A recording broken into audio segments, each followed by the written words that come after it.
If you live in modern society, it can feel like you are constantly drowning in a sea of sports. Every time you open social media, turn on a television, or walk into a restaurant, it's there. Millions of people screaming at screens, wearing jerseys, analyzing player trades, and organizing their entire weekends around a game schedule. But today, we are going to talk about a group of people who are rarely discussed. The people who look at all of that and quietly say, "No thanks." We're talking about the individuals who choose not to play sports and who choose not to follow them. In a culture that practically worships athletics, choosing not to participate or consume sports is often looked at as unusual. People might ask you, "What do you mean you don't watch the game?" Or "Why don't you join a local league?" But what if these people aren't missing out at all?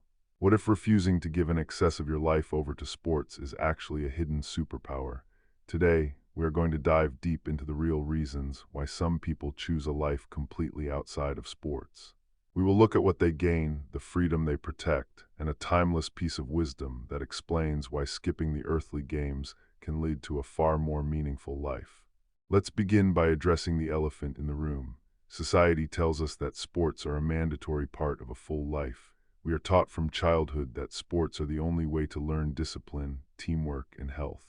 But the people who don't play or follow sports have realized something profound.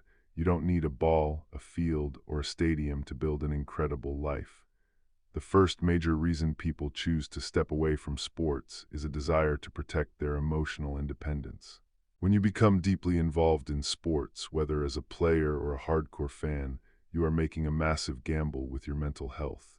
You are allowing an outcome you cannot control to dictate your peace of mind. Think about the math of extreme sports culture. If your team loses or if you perform poorly in a weekend game, your next 3 days are ruined. You are irritable, stressed, and emotionally drained.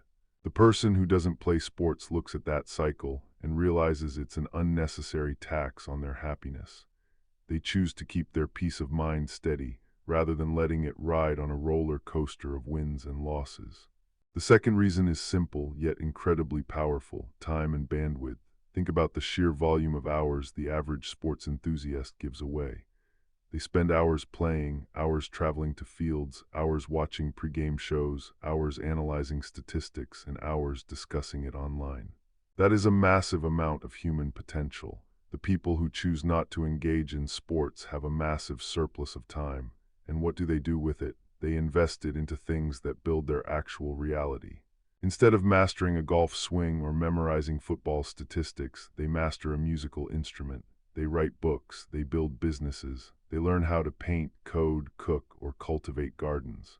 They channel their energy into creation rather than consumption. They don't need a stadium to feel alive. They find fulfillment in real-world mastery.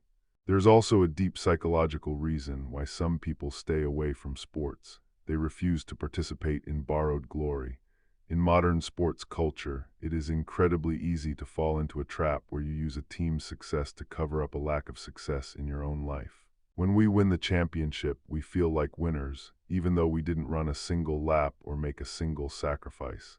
The non-sports person rejects this illusion. They understand that cheering for someone else's success doesn't make you successful. They would rather focus on winning their own daily battles. They want to score touchdowns in their career, in their relationships, and in their personal growth, rather than watching a group of strangers do it on a digital screen. This choice to step back from the cultural obsession with games isn't new. Humans have always struggled with putting an excess of their energy into temporary entertainment. Thousands of years ago, in ancient Greece and Rome, sports culture was even louder than it is today. The Roman Colosseum and the Greek Olympic Games completely dominated society. People rioted over chariot races. They treated athletes like gods, and right in the middle of that sports-crazed world, the Paul wrote a letter that provided a massive reality check. He used the imagery of the games to show why focusing entirely on physical competitions is ultimately a hollow pursuit. In 1 Corinthians chapter 9, verse 25, he wrote, "Everyone who competes in the games goes into strict training.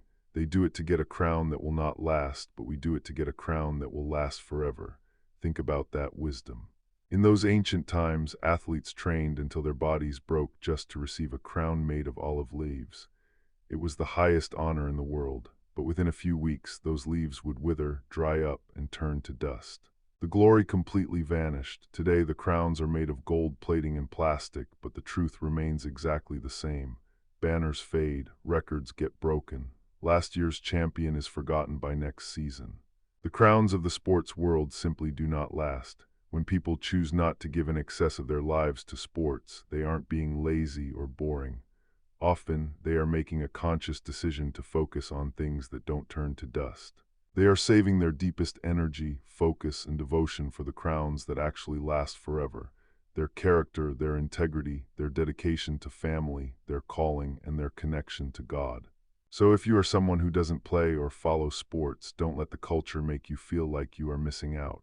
You haven't missed the game. You've simply chosen to play a different one, the game of real life where the victories actually belong to you.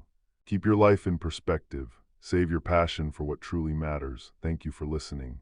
If this perspective resonated with you, please feel free to like, subscribe, and share your thoughts in the comments below. I'll see you in the next message.